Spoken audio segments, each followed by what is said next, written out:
제가 내용을 읽어보겠습니다. 여호와여, 어느 때까지니까 나를 영원히 잊으시나이까? 주의 얼굴을 나에게서 어느 때까지 숨기시겠나이까? 나의 영혼이 번민하고 종일토록 마음에 근심하기를 어느 때까지 하오며, 내 원수가 나를 치며 자랑하기를 어느 때까지 하오리까? 여호와 내 하나님이여, 나를 생각하사 응답하시고 나의 눈을 밝히소서. 두렵건대 내가 사망의 잠을 잘까 하오며, 두렵건대 나의 원수가 이르기를 내가 그를 이기었다 할까 하오며, 내가 흔들릴 때에 나의 대적들이 기뻐할까 하나이다. 나는 오직 주의 사랑을 의지하여 싸우니 나의 마음은 주의 구원을 기뻐하리다. 내가 여호와를 찬송하리니 이는 주께서 내게 은덕을 베푸심이로다. 아멘.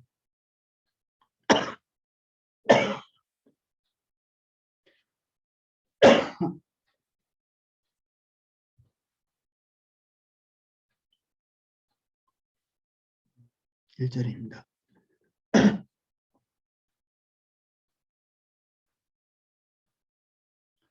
여호와여, 어느 때까지니까 나를 영원히 잊으시나이까? 주의 얼굴을 나에게서 어느 때까지 숨기시겠나이까? 어느 때까지니까 이 말이 4번 정도 반복되고 있습니다. 이 짧은 시편이 길지도 않죠. 그래서 하나님에 대한 약간의 원망이 들어있는 격렬한 표현이라고 볼 수 있습니다. 이제 끝낼 때도 됐는데 자기가 생각할 때는 이 고통이 이렇게까지 길게 이어질 필요가 없을 것 같은데 왜 이렇게 길게 되고 있냐, 그런 얘기죠. 어떻게 보면 인내의 한계치까지 가 있고, 우리가 종교적 도덕성이 있잖아요. 우리가 하나님께는 이렇게 해서는 안 되고 사람에게는 저렇게 해서는 안 되고, 이런 것들은 어떤 우리가 선한 존재라서 그런 게 아니라 우리가 그동안 교육받아 왔던 것들, 이게 사람이 자기 마음대로 이렇게 하고 싶은, 이게 인간이거든요. 범사에 식욕, 정욕, 그리고 명예욕, 소유욕, 이 모든 것들을 그냥 자기가 느껴지는 대로, 원하는 대로 다 손아귀에 쥐고 싶은 게 인간 본질이죠. 이거를 프로이드는 이드라고 설명했습니다. 이드. 인간이 하고 싶은 모든 것을 다 하는 이런 욕구가 있는 거죠, 인간에게는. 근데 이 이들을, 이 짐승 같은 어떤 성향들을 하지 못하게 만드는 게 이 슈퍼에고라는 게 있습니다. 우리 같으면 우리가 마음대로 하고 싶은데 하지 못하게 하는 것이 이 기독교인에게는 율법이잖아요. 우리가 무엇을 해야 되고 무엇을 하지 말아야 되고 하는 이런 기준들이 우리에게 있죠. 이것은 우리의 성경에서 나온다기보다는 교육에서 나오는 거죠.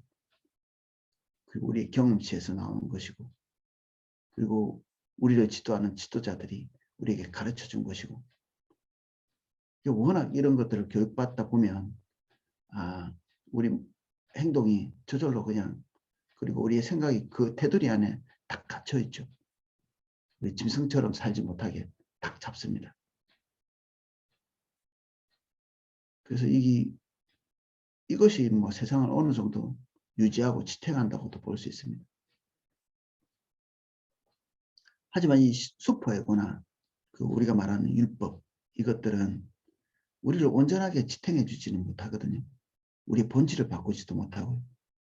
그래서 어느 날 이 율법이 사라지고, 그리고 이 슈퍼에고가 사라지고 나면 우리 인간은 다시 짐승 같은 모습으로 돌아가죠.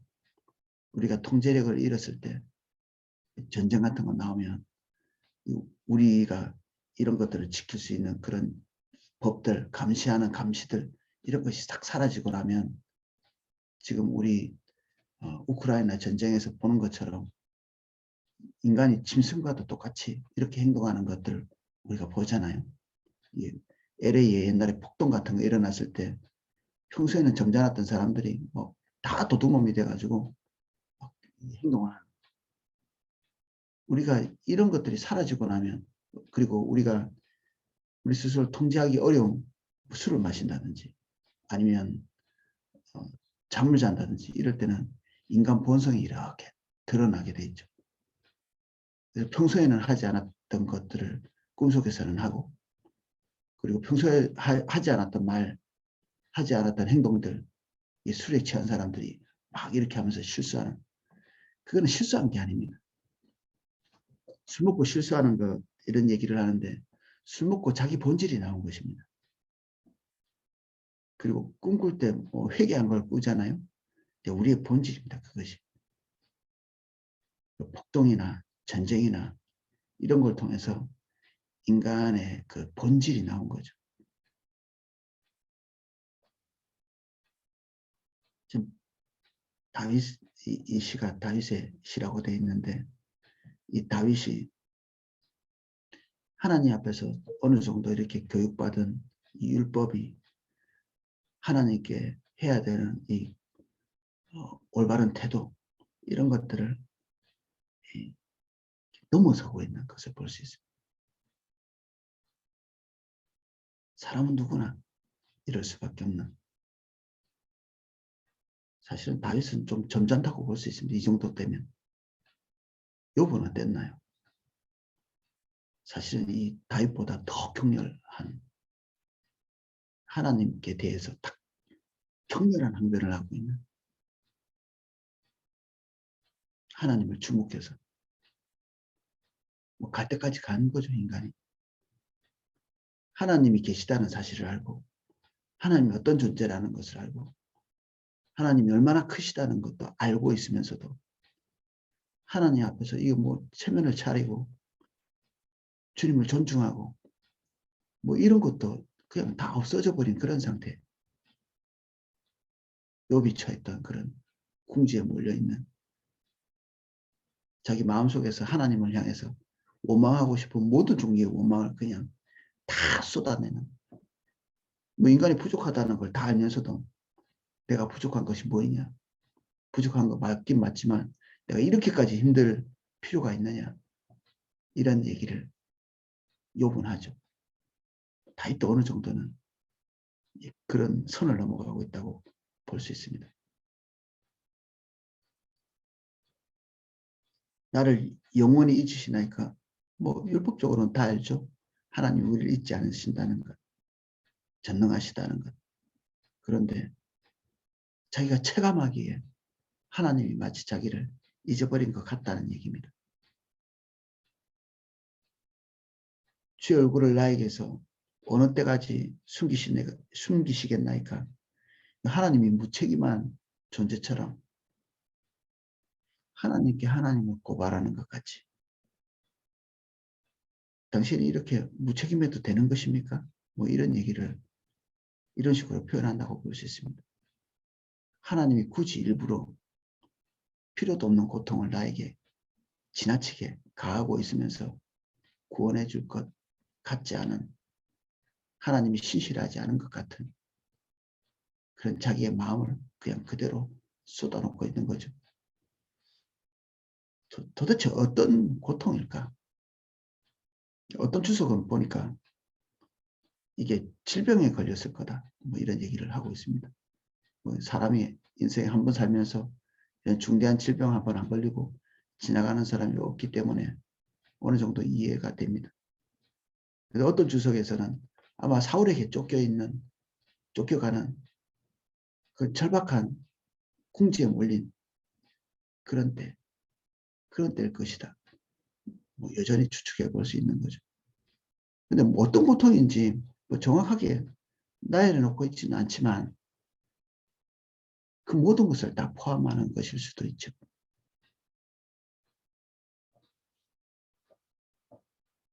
나의 영혼이 번민하고 종일토록 마음에 근심하기를 어느 때까지 하오며 내 원수가 나를 치며 자랑하기를 어느 때까지 하리까. 영혼이 어떻게 하면 이 환경, 이 열악한 환경을 벗어나 볼까? 우리도 그렇잖아요. 어떤 재앙이 닥치면 어떻게 하면 여기서 빠져나갈 수 있지? 이 하나님으로부터 온 것이면 하나님 앞에서 뭔가 잘 해봐야 되겠다고. 환경으로부터 잘못된 것이면 어떻게든지 이 환경을 조절해 보려고 애를 쓰죠. 근데 다윗 같은 경우에는 이 모든 것들이 무산된, 이제 거의 끝난 이 노력 자체를 자포자기하는 것 같은, 이 뒤에 조금 연달아서 나오지만 자기 생애를 포기할 지경까지 이렇게 가는,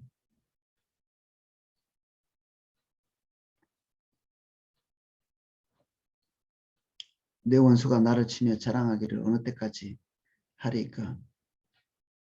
상대방이 없어졌으면 좋겠는데 상대방이 더 강하고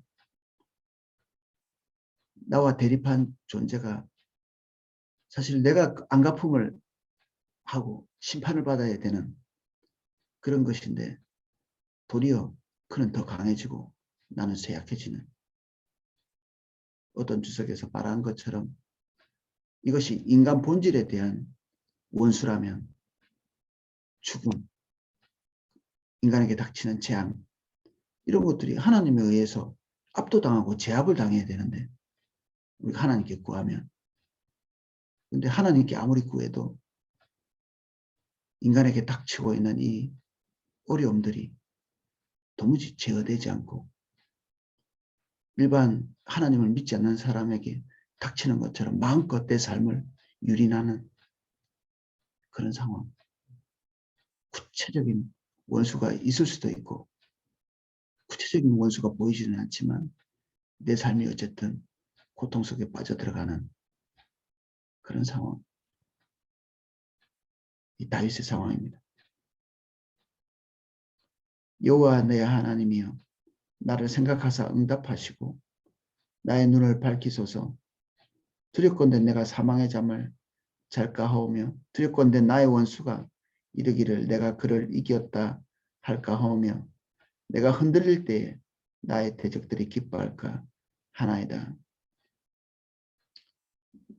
아직 흔들린 것 같지 않고 아직 흐려진 것 같지 않고 하지만 이미 이것을 볼 때 다윗은 하나님에 대한 믿음이 흐려져 가고 있는, 그리고 그 중심이 주님을 견고하게 붙들고 있었던 그 견고함이 이미 흔들리고 있는, 불신앙이 슬며시 이렇게 들어오고 있는 다윗이 제일 고통스러워하는 어떤 지점이 이 지점이 아니었을까 싶습니다. 하나님을 아예 모르는 사람 같으면 모르겠지만 하나님과 신실하게 동행한 이 동행의 흔적이 있는 사람이 이런 궁지에 몰렸을 때 그동안 가지고 있던 하나님에 대한 신뢰, 하나님과의 관계, 이것마저도 뒤흔들리고 있는 그런 상황이 될 때 다윗이 끝까지 붙들 수 있는 유일한 도움이라고 생각하는 하나님의 존재 자체가 이제 더 이상 이제 믿음지 않아져 가는, 이거는 굉장한 두려움이죠. 세상에 의지하는 것이 있다면 그 세상을 의지하는, 믿지 않는 사람처럼 그렇게 할 텐데 애초에 그런 것이 다윗에게 있지 않았고 주님을 붙드는데 주님이 더 이상 신실하게 움직여 가시지 않는다는 것을 이해할 때, 보게 될 때, 직면하게 될 때 무섭죠. 믿음의 사람들에게 가장 큰 공포를 가져다 주는 것이 뭐 이런 거 아닐까 싶습니다. 하나님이 안 돕는 것 같은. 사실 저도 좀 그렇거든요. 그래서 어떤 궁지에 이렇게 몰렸다 이래 싶을 때는 제가 거의 뭐 모든 것을 단념하고 뭐 어쩌겠어 뭐 이런 생각을 할 때가 많습니다. 뭐 이걸 뭐 헤쳐나가야지 뭐 이런 생각을 하기보다는 주님께서 방관하시고 허락하신다고 생각이 들면 좀 운명론자처럼 뭐 어쩌겠어. 이 어려운 거 그냥 당하고 넘어가야지. 몸이 아프면 하나님께 구해도 뭐 즉각적으로 나을 때도 있지만 그렇지 않을 때도 있고 심각한 그 관계에 어려움이 있어도 상대방의 흠집에 대해서 더 많이 볼 수도 있는 그런 상황이지만 하나님께서 그런 관계를 풀지 않고 내가 뭔가를 제스처를 하는데도 상대방이 움직이지 않는 그런 경우가 얼마든지 있을 수 있고 내가 노력하고 분투하는데도 하나님 앞에서 낮추는데도 상황은 변하지 않는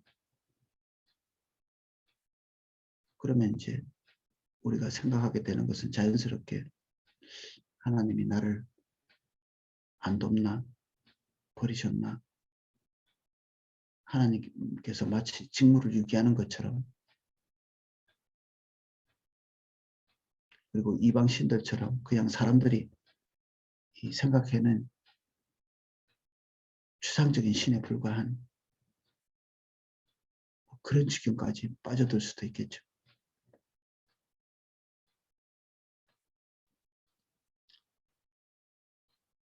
저는 아침에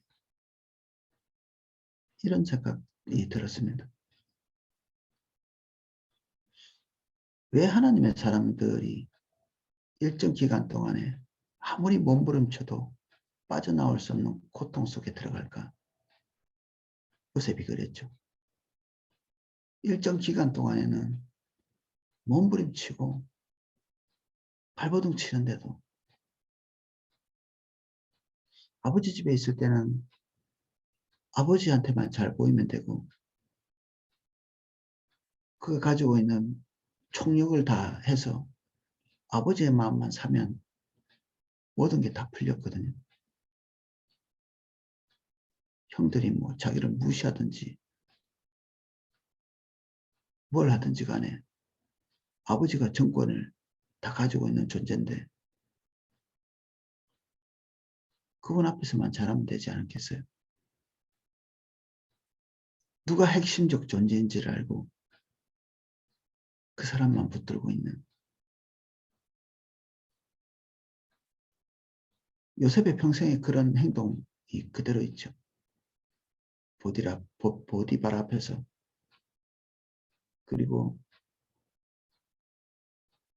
감옥을 관리하는 관원장 앞에서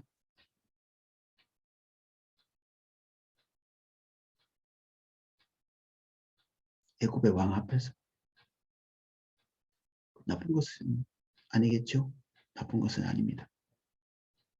근데 그 이후에 그 모든 사람들의 삶에 대해서 관심을 가져야 될 미래의 이유가 있었죠. 그래서 일정 기간 동안에 그가 최고의 통치자, 그 자기가 경험할 수 있는 최고의 통치자가 아닌 최고의 권력자로서 그에게 속해져 있는 사람들을 돌보는 이런 심성을 빚어가기 전까지는 가장 낮아질 수 있는 그 자리까지 궁지에 몰린 가장 본인이 낮은 자리에 가는 본인이 낮은 자리, 노예의 자리, 죄수의 자리, 노예 자리나 죄수의 자리도 사람이잖아요. 하나님께서 노예라고 안 보고 계시고 죄수라고 안 보고 계시나요? 그러면 통치자는 하나님이 보시는 모든 종류의 사람에게 관심을 다 가져야 되죠. 그 시대의 사람이 누구를 중요하게 생각하든지 간에 하나님의 눈은 성경에 나와 있는 대로 모든 사람에게 은혜를 베풀고 계시거든요. 사람들이 쉽사리 무시할 수 있는 그런 종류의 사람들이 있습니다. 권력에 취약하고 가난하고 기득권이 아닌 그런 종류의 사람들. 고대 사회 같으면 고아와 가부, 지켜줄 수 있는 완력을 가지고 있는 가장이 없는 경우, 그리고 한 공동체에 도움을 받을 수 없는 나그네 같은 사람들,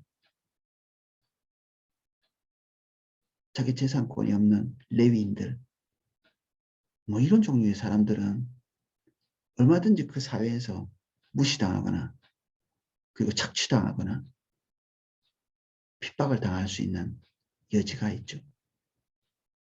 노예나 죄수는 당연한 이야기고요. 근데 하나님의 사람으로서 어떤 적절한 위치에 있어야 될 사람이 그런 사람에 대해서 짓밟고 지나가는 습성이 있으면 대단히 곤란해지죠. 최소한 하나님의 사람은 그렇게 해서는 안 되죠. 그래서 요셉은 어느 시점에 자기를 핍박하는 사람, 핍박했던 사람, 궁지에 몰았던 사람도 돌보려고 하는 그런 사람이 되어 있습니다. 사실 자기보다 다 가난한 사람이고 자기보다 다 권력이 없는 사람들을 돌보는 자리에 그 일을 하기 위해서 근심하고 염려하고 자기가 가지고 있는 모든 권력을 동원하고 그렇게 하는 거잖아요.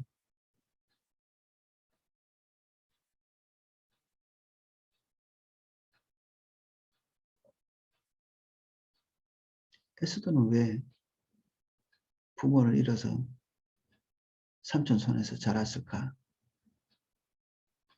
그리고 한 남자의 아내가 되어서 그냥 일반적으로 행복하게 살아가는 여인처럼 살지 못했을까?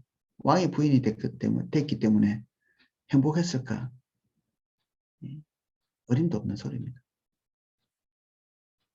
에스더의 성향을 볼 때 왕이 가지고 있는 그 권력 그리고 부귀영화, 왕의 부인이 될 수 있는 절호의 기회가 왔음에도 불구하고 자기를 치장하고 꾸미고 가장 기본적으로 받아야 될 것만 받는, 다른 사람들은 그렇게 하지 않았죠.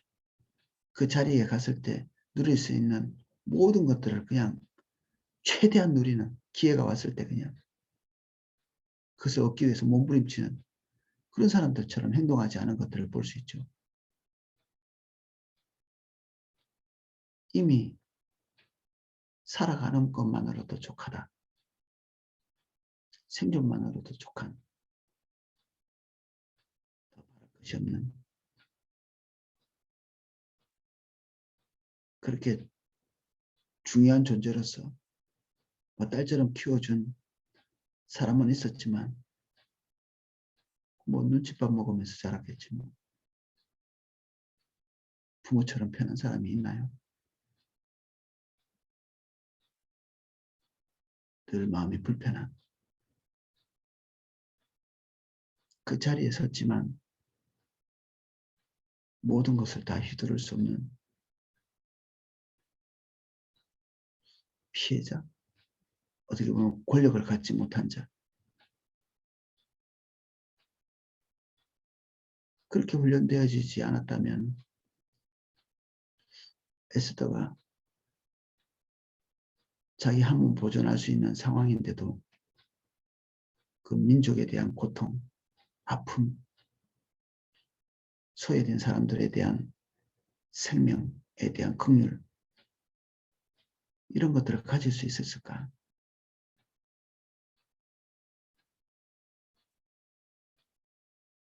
모세는 어떨까요? 고민해 보십시오. 다윗은, 지금 이 주인공이 다윗이잖아요. 다윗은 가장 고통을 당하고 있는 핵심적인 것이 권력 남용이거든요. 사울의 권력을, 사울이 가지고 있는 그 권력을 총동원해서 정말 얼마나 당했을지 모르는 이 기간 동안에 생명을 부지하기 위해서 그 권력 밑에서 고통을 당하는, 미친 척하기도 하고 살기 위해서 망명을 가기도 하고 자기 부모도 형제도 다 대피시켜야 되고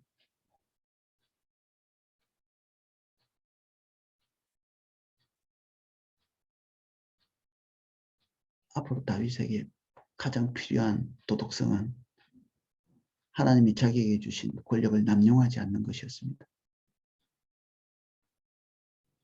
그 쓴 잔을 마시고도 다윗은 자기 권력을 남용해서 우리아의 아내를 취하거든요. 아주 사악한 행동인데 다윗 속에는 그런 악의 씨가 있었던 거죠. 우리는 다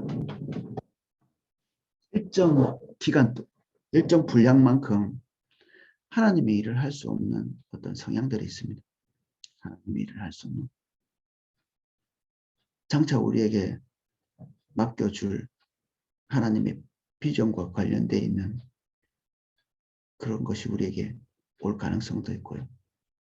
그때 우리가 경거방동해서는 안 되기 때문에 우리를 빚고 계신 것일 수 있고 우리 안에 하나님의 사람으로서 하나님이 쓰시기 위해서 반드시 갖춰야 될 덕목들이 아직 채 갖춰지지 않은 그런 상황일 때 우리 필요에 의해서가 아니라 하나님의 필요에 의해서 하나님께서 우리를 다루십니다. 우리는 우리의 삶밖에는 볼 수가 없죠. 우리 비전 그렇게 늘 얘기해도 제일 직관적으로 우리에게 닥치는 것은 우리 삶이죠. 우리 삶. 하나님께서 관심 가지시는 것, 하나님이 원하시는 것, 이건 항상 우리의 관심사 뒤에 묻히기 쉬운 것들이죠. 그래서 하나님께서 우리를 다루실 필요가 있습니다. 고통 없이, 다름 없이, 훈련 없이, 연단 없이 주님의 것을 담을 수 있는 그릇이 되지 못합니다. 우리는 우리 것을 담고자 하는 우리의 원래 그릇이 종종 말씀드렸지만 하나님의 것을 담을 그릇이었다고 여러 차례 말씀드렸잖아요. 우리 인간은 태어날 때부터 피조물을 담는 것이 아니라 하나님의 것을 담기 위해서 창조되었거든요. 이 넓은 우리의 존재의 그릇이 생존만을 위해서 몸부림치는 자기 생존을 이렇게 유지하기 위한 것을 담기 위해서 몸부림치는 이 탐욕스러운 존재로 점점 쪼그라드는 재물을 많이 가진다고 이 그릇이 커지는 것이 아니고 권력이 커진다고 이 그릇이 커지는 것이 아니에요.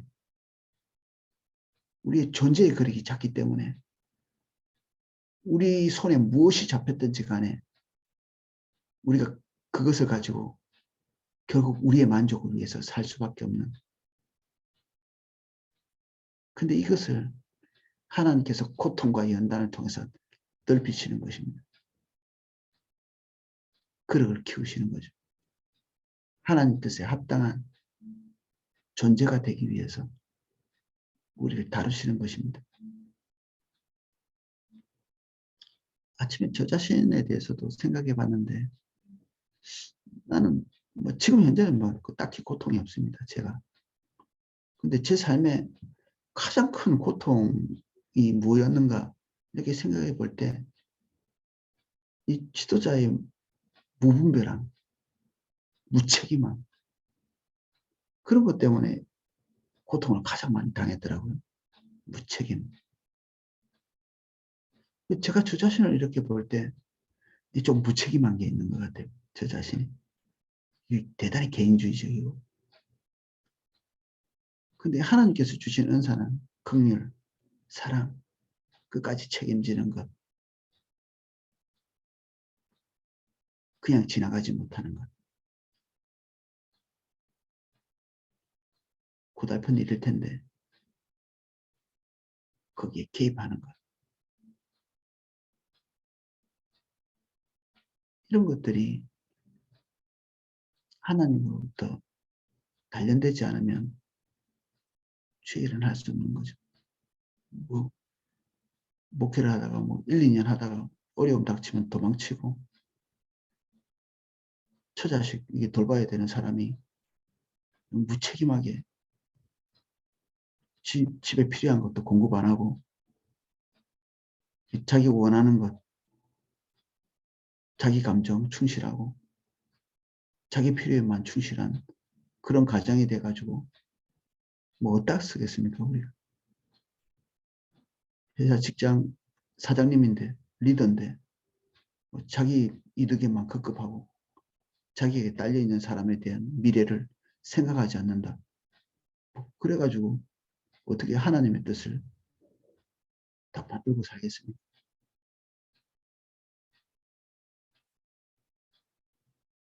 모든 종류의 고통이 다 그렇지는 않겠지만 하나님께서 우리에게 허락하신 고통이라면 그것은 우리가 잘 되기 위한 것은 아닙니다. 간접적으로 볼 때 그것도 다 우리의 유익과 관련돼 있겠지만 그 고통 없이 사는 게 우리에게 더 좋지 않나요? 그러면 우리에게 있는 고통은 우리가 지금은 이해하지 못하지만 하나님의 비전과 대단히 연관성이 있는 것이죠. 지나온 삶을 한번 돌아보시는 시간 이 아침에 가지면 좋겠습니다. 내가 특별히 뭐가 힘들었나? 왜 힘들었나? 무엇이 나에게 가장 큰 고통이었나? 어쩌면 그것은 지금 현재 또는 앞으로 내가 감당해야 될 하나님의 일과 대단히 깊은 관련성을 가지고 있을 가능성이 많습니다. 모세와 같이, 요셉과 같이, 야곱과 같이 우리를 가장 고통스럽게 하고 있는 사람, 환경, 그것이 우리를 어디로 데려가고 있는가? 때로는 우리 안에 있는 부도덕, 우리 안에 있는 무책임, 너무 작은 우리의 존재의 그릇, 그런 것들에 다루심. 오늘 아침엔 그렇게 정리가 됩니다. 우리의 고통들이.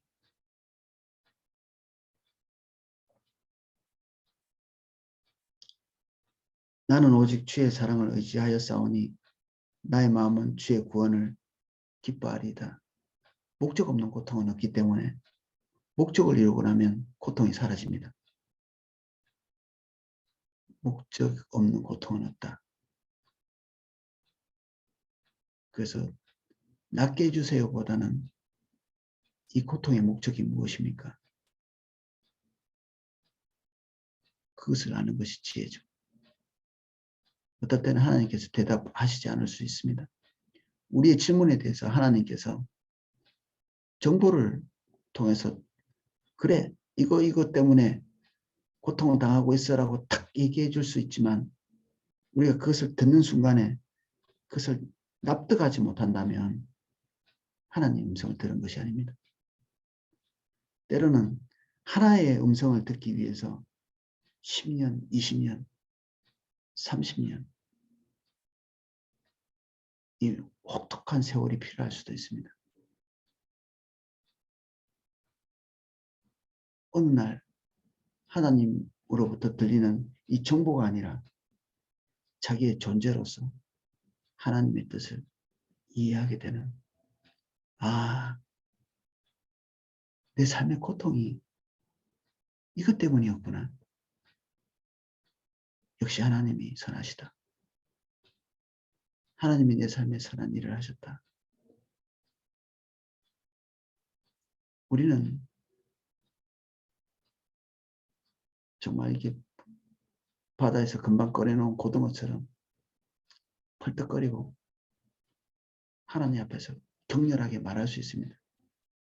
이게 무슨 뜻입니까? 이렇게. 근데 우리는 하나님께서 지금 우리에게 뭔가를 말씀하셔도 들을 수 있는 용량이 아직 되어 있지 않은,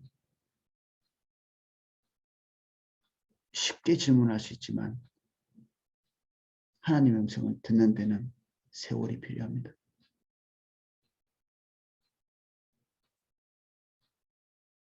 하나님 음성 듣는 것에 대해서 이 경박한 이해를 가지고 있는 사람들이 있습니다. 이거 할까요? 저거 할까요? 뭐 이런 식의 가장 이득이 될 만한 것들을 하나님이 가르쳐 주시기를 기대하고 묻고 듣는 사단의 음성 듣기 딱 십상입니다. 대부분은 자기 음성 듣습니다. 주님께서 우리에게 기대하시는 바를 쉽사리 들을 수 없는 이유는 하나님은 우리보다 크시고 우리의 계획보다 크시고 우리보다 더 넓고 깊은 것을 계획하고 계시기 때문에 우리가 그분을 어느 정도 이해할 수 있을 만큼 커지고 깊어지고 높은 안목을 가지지 않고서는 하나님의 음성을 듣거나 이해하거나 감지할 수조차 없는 존재입니다. 우리가 그런 존재입니다. 어린아이가 막 태어났는데 엄마가 거기서 얘야 내가 너를 사랑한다 해봤자 걔는 알지 못합니다. 그냥 단지 그냥 동물적으로 반응하겠죠. 젖을 먹여주고 똥을 갈아주고 뭔가 따뜻한 어떤 존재가 자기를 안아주고 누군가 있군 뭐 그 정도 생각하는 거지. 부모가 얘기하고 있는 것들을 이해하기에는 너무 어리고 너무 부족한 것이 많은 존재죠. 우리가 하나님의 음성 듣는 것도 이게 수준이 있습니다. 수준이. 그 수준에서 듣는 것이죠.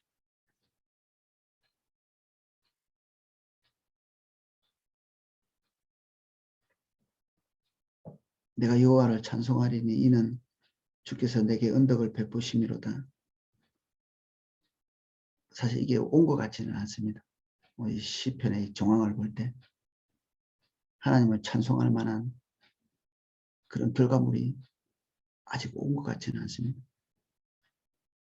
그런 믿음의 눈으로 지금까지 주님과 동행해온 그 동행의 흔적들을 기억하고 그리고 하나님께서 말씀하시는 그 말씀과 하나님의 신실한 성품 이런 것들에 기대어서 믿음으로 찬양하고 그리고 멀리 자기의 지금 현재의 능력으로는 이해할 수 없지만 이해되지 않는 현실을 수용하고 받아들이고 그것 자체가 선한 방향을 가지고 있다는 사실을 인정하는 그래서 주님을 찬양할 수 있는 거죠. 믿음은 보이지 않는 것들의 실상이라고 기록되어 있습니다. 보이지 않는 것. 우리가 아직 납득하지 못하고 체득하지 못한 것을 하나님의 성품에 의지해서 미루어 짐작하는 것. 이게 우리가 지금 할 수 있는 최선입니다. 그리고 감사하죠. 그것 때문에. 고통 속에 계시는 분은 한 두 가지 정도로 정리할 수 있겠습니다. 우리 안에 합당치 않은 것들이 다루어지고 있는 과정, 그리고 하나님의 비전에 부합된 사람이 되는 과정, 그런 과정에 있다. 예, 오늘 여기까지 살펴보겠습니다. 기도하겠습니다.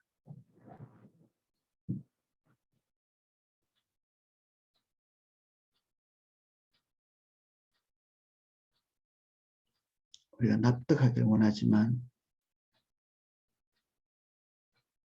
고통의 한 중간에서 주님의 뜻을 납득하기에는 우리가 너무 미숙합니다. 하나님의 큰 은혜를 부어서 큰 믿음 주셔서 납득되지 않은 것들을 수용할 수 있는 은혜를 주옵소서.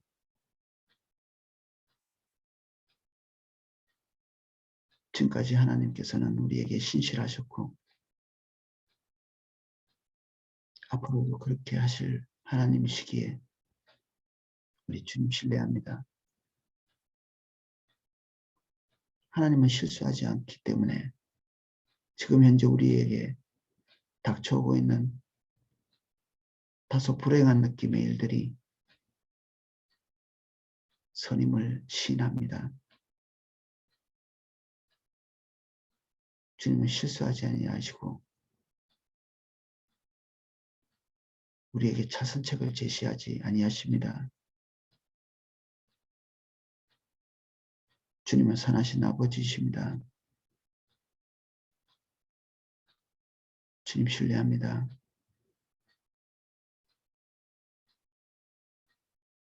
주님 바라봅니다.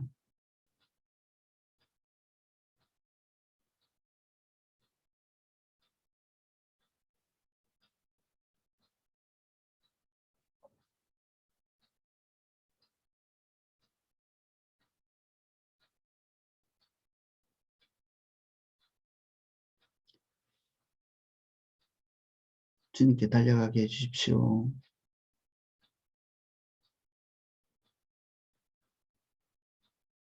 우리의 작은 습관들이 주를 향해 달려가는 관성을 가질 수 있게 해주십시오. 그 관성이 우리가 어려움이 닥칠 때에도 주를 향해 달려가게 합니다. 믿음의 탄력이 붙을 때까지 달리게 해주세요. 그 달리는 것이 멈추지 않게 해주십시오. 가다서다를 반복하지 않게 해주세요.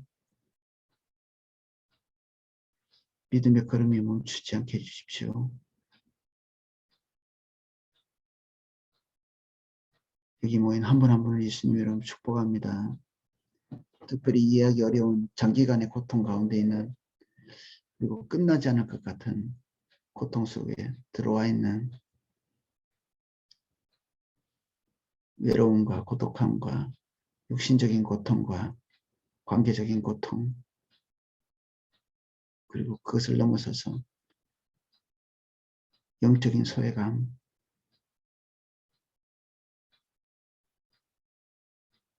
그러면 이 모든 것 위에 여전히 태양처럼 빛나고 계신 하나님의 신실하심을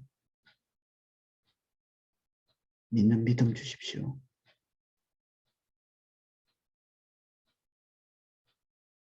한번 주님 이 시간 찾아가 주세요.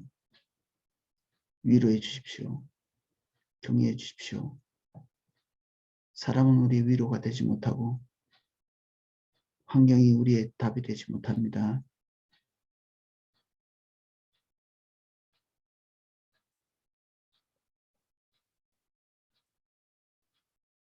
주님 기다립니다. 예수님 이름으로 기도합니다. 아멘.